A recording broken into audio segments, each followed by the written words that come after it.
Howdy mates, here's the second video log for today, still at the Mad River Gorge Nature Preserve. However, I want to make another feature of another spring flower ephemeral that only appears from practically April till late May. Okay, so without further ado, let me walk up to it and I'll talk a bit about it. Alright. So here, we've got ourselves the Cutleaf Toothwort. And you may be thinking like, okay, how does it really get its name? Well, there are other species of toothwort, but this one is quite distinctive. And what makes it distinctive is the feature of their leaves. You kind of see like how serrated the leaves are. Well, these edges here along these leaves kind of look like something of teeth, more or less. And not only that, but even the petals kind of resemble a general shape of teeth. Like, you see this?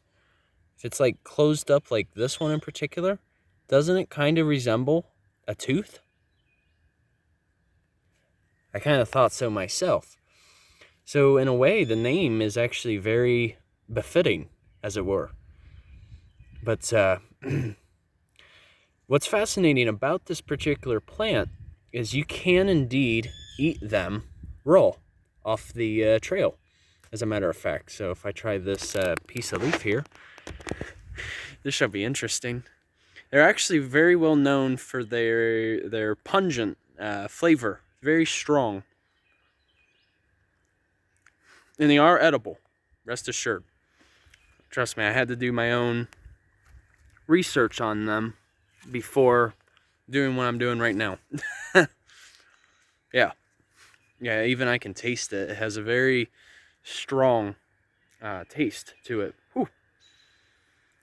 Kind of reminds you of having horseradish, you know, like the condiment. What's actually fascinating about the Cutleaf Toothwort is you can mix it up with vinegar, and in doing so, you can actually make a substitute horseradish condiment. So if any of you are like salad enthusiasts, that's something you can do with this particular plant, as a matter of fact. And back in the day, Native Americans also used this plant, especially the root, to treat certain conditions, such as that of the common cold. And in a way, after just trying that, kind of opened up my nose a little bit because of that strong flavor too. Because the allergies lately have been killer.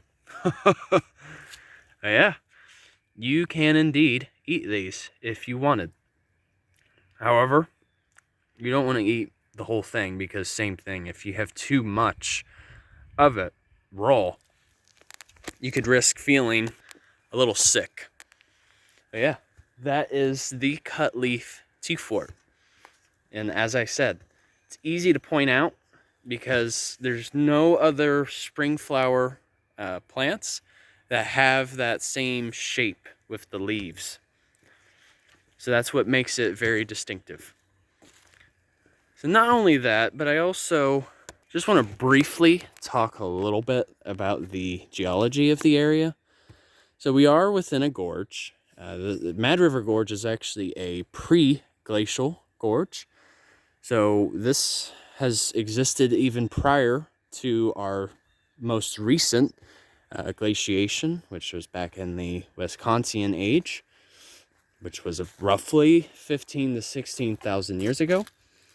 So in a way, the glaciers that came through, they just simply deposited more sediments in this area. But here, we have our excellent example of a, of a slump block. So at one point, this slump block was once connected to that main cliff face. So just imagine, you go back in time and then you basically with weathering and erosion over time, you just see this large boulder just stumbling down, and then it finally decides to settle right here. But you may be thinking, like, yeah, it looks so holy, right? And no, I don't think this is a religious rock, I assure. But these pores, more or less, this was actually created as a result of dissolution, which is essentially a process where water that may have a bit of carbonic acid in it, which is basically carbon dioxide dissolved in water, it can actually cut its way through this rock, and it creates some of these little pockets. And what's also fascinating too, since this is Dolomite, they also have another particular name for these little pockets. They call them vugs. In terms of why they call it that, I couldn't tell you. I'm not the geologist who decided to call it that. But that's basically that particular chemical weathering process is what created these little pockets. And it also makes it perfect for rock wall climbing too, as a matter of fact.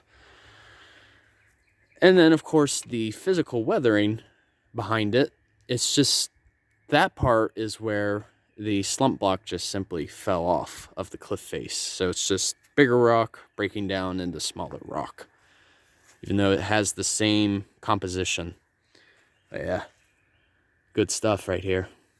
Yeah, I like Mad River Gorge quite a bit, just because you have a chance to just see plenty of geology, and you also have a chance to just see an excellent example of a riparian habitat out here. And it's in these type of habitats where you really get to see a lot of your spring wildflowers. I mean, despite that the lesser celandine is out here. Yeah, like right up here. And yeah, that's a little vernal pool right there. But yeah, I know I feel like I've kind of went all over the place with this video, but what can I say? Had to, provide some variety, because as always, variety is the spice of life. Yeah. Hope all of you guys have a chance to enjoy this beautiful Wednesday. It is gorgeous out, and I think today it's supposed to get into a high of around 80.